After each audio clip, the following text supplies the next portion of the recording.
উমর রাদিয়াল্লাহু আনহু খলিফা হবার পর তার বিজনেস পলিসি কেমন ছিল, অর্থাৎ ওই সময়ের যে ব্যবসায়ীরা ছিলেন তাদের জন্য উমর ইবনুল খাত্তাব রাদিয়াল্লাহু আনহু কি পলিসি ইমপ্লিমেন্ট করেন, যার ফলে দেখা যায় মুসলিমরা ওই সময় অনেক ভালো ব্যবসা করতে পারে। সেটা ইনশাআল্লাহ আমরা আজকে 5টা পয়েন্টে জানবো।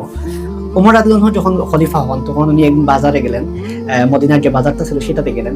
যাবার পর দেখলেন যে মদিনার যারা প্রাচীন ব্যবসায়ী ছিলেন, আগের ব্যবসায়ী ছিলেন, সেই সব ব্যবসায়ীরা আর মার্কেটে নাই, তারা ব্যবসা ছেড়ে দিচ্ছেন, তারা অন্যান্য কাজ করতেছেন।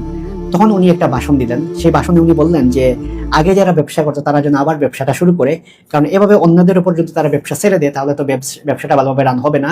এটা টোটাল মদিনার ইকোনমিটা যেমন ফল করবে, ঠিক তেমনি তাদের নিজেদেরও কিন্তু ফিনান্সিয়াল অবস্থাটা খারাপ হবে। তো ওমর ইবনুল খাত্তাব রাদিয়াল্লাহু আনহু উনি খলিফা হওয়ার পর বিজনেস পলিসিটা ঠিক করার জন্য উনি সর্বপ্রথম যে জিনিসটা করেন সেটা হলো ব্যবসায়ীদেরকে মোটিভেশন দেন, তারা যেন ব্যবসাটা প্রপারলি করতে পারে। নাম্বার 2, ওমর ইবনুল খাত্তাব রাদিয়াল্লাহু আনহু খলিফা হবার পর যারা বিজনেস করে তাদের জন্য জ্ঞান অর্জন করাটাকে অনেক বেশি আবশ্যক করে রাখলেন। অর্থাৎ যারা ব্যবসায়ী তাদেরকে উনি একটা জিনিস বললেন যে যারা ব্যবসা করতে চায় তারা যেন বিজনেসের নলেজটা রাখে, এতে করে তারা কোনটা হালাল কোনটা হারাম এই জিনিসটা ভালোভাবে বুঝতে পারবে। তার মানে আমরা দেখতে পাই যে ওমর ইবনুল খাত্তাব রাদিয়াল্লাহু আনহু ব্যবসা করার পর আমরা যদি বলি যে অন্তত তার বিজনেসের যে সার্টিফিকেট, আমাদের সময় তো বিবিএ এমবিএ আছে, সেই সময় তো আর বিবিএ এমবিএ না, কিন্তু মূল কোর কনসেপ্টটা হলো যে তাদের বিজনেসের জন্য নলেজটা আছে, বিজনেসের যে ফিকটা আছে সেই ফিকটা যেন তাদের ভালোভাবে জানাশোনা থাকে। আমাদের অনেক ব্যবসায়ীর মধ্যে কিন্তু সেই জিনিসটা জানাশোনা নাই, কিন্তু ওমর ইবনুল খাত্তাব রাদিয়াল্লাহু আনহু খলিফা হওয়ার পর এই জিনিসটা ইমপ্লিমেন্ট করতে চাইলেন। যারা ব্যবসা করবে তাদের অবশ্যই বিজনেসের উপর তাদের নলেজ থাকা লাগবে। নাম্বার 3, ওমর ইবনুল খাত্তাব রাদিয়াল্লাহু আনহু খলিফা হওয়ার পর মার্কেটে একজন সুপারভাইজার নিয়োগ করলেন, যিনি মার্কেটে সবকিছু অবজার্ভ করবেন যে মার্কেটে সবকিছু কেমন দামে বিক্রি হচ্ছে। আমাদের সময় যেমন আমরা দেখি যে ভোক্তা অধিকার কমিশন, এরকম যেগুলো থাকে, দুর্নীতি দমন কমিশন, যারা মূলত প্রোডাক্টগুলো যাচাই করে সবকিছু ঠিক মতো করে কোনো দুর্নীতি হচ্ছে কিনা দেখে, এরকম কিছু তারা নিশ্চিত করে।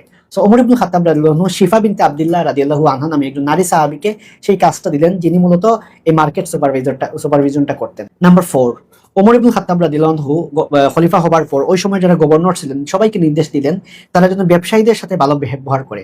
ব্যবসায়ীদের সাথে ভালো ব্যবহার করলে দেখা যাবে তারা বিজনেস করতে অনেক বেশি ইন্টারেস্টেড হবে। তাদেরকে যদি ভালোভাবে সম্মান করা হয় তারা ব্যবসাটা খুবই স্মুথলি করতে পারবে। তো এই সময় যদি আমাদের কনটেক্সটে বলি, এই সময়ের মেয়র থেকে শুরু করে এমপি, চেয়ারম্যান, তাদেরকে এরকম উনি নির্দেশ দেন। তো তারা যদি সব ব্যবসায়ীদেরকে এরকম ভাবে সম্মান করে তাহলে দেখা যাবে বিজনেসটা স্মুথলি আগাবে। এতে করে ব্যবসায়ীরা কোনো প্রবলেমে পড়লে তারা যেন গভর্নরের কাছে যাইতে পারে, আমাদের কনটেক্সটে যদি বলে মেয়র, চেয়ারম্যান, তাদের কাছে যেন স্মুথলি যাইতে পারে, সেই জিনিসটা ওমর ইবনুল খাত্তাব নির্দেশ দিলেন তারা যেন প্রপারলি এটা মেনটেন করে। নাম্বার 5, ওমর ইবনুল খাত্তাব রাদিয়াল্লাহু আনহু আরেকটা কাজ করেন যেটা আসলে ওই সময়ের বিজনেসের জন্য অনেক ইম্পর্টেন্ট ছিল। সেটা আসলে ওই সময় যারা গভর্নর, অর্থাৎ খলিফার পর যারা পাওয়ারফুল, এক একটা সিটি কর্পোরেশনের মেয়র, এক একটা এমপির মতো আর কি, আমাদের সময় যদি কনটেক্সটটা রিলেট করতে চাই, তাদেরকে উনি নির্দেশ দেন তারা যেন কোনো ব্যবসাতে জড়িত না হয়।